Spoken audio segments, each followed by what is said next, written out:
সাপ কি না শাহবাগী। ও শাহবাগী শাহবাগী। ওরা কি করতে চায়? ওকে কি ঘোরা কিনে হয়েছে নাকি?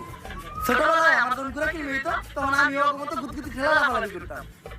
ঘোরা কিনে হইলে এই আঙ্গুলটা পিছন দিয়ে বইরা দিয়া নাড়ানাড়ি করলে কি যে মজা লাগে। ওরা তাহলে তো এটাও ট্রাই করতে পারে। স্যার আমরা লাইভে আছি। এটা আগে কবি না? দর্শক, আমি রিপোর্টার ঝটকা ফুটকা টিভি থেকে, আর এখন আমরা সরাসরি আছি শাহবাগে। আর আপনারা দেখতেই পাচ্ছেন শাহবাগের তাণ্ডবে শাহবাগ পুরাই উত্তাল, তাতে আমাদের ছেড়ে দেয়নি কোনো বাপ। খুব শীঘ্রই আমরা কোনো একটা শাহবাগীর সাথে কথা বলে জানবো যে তারা কিসের জন্য, কিসের দাবিতে এই শাহবাগের মোড়ে একত্রিত হয়ে গন্ধ ছড়াচ্ছে। মূল আলোচনায় যাওয়ার আগে তুই ক্যামেরাটা ভালো করে মুছে নে, ক্যামেরা ময়লা থাকতে পারে। ও ক্যামেরা মুছে লাভ কি? পিছে তো গু। স্যার ঘুমানে পিছে তো শাহবাগী। তুই অঙ্ক বুঝস না। শাহবাগী গো গায়ে থেকে কি আহে? স্যার গন্ধ। গন্ধ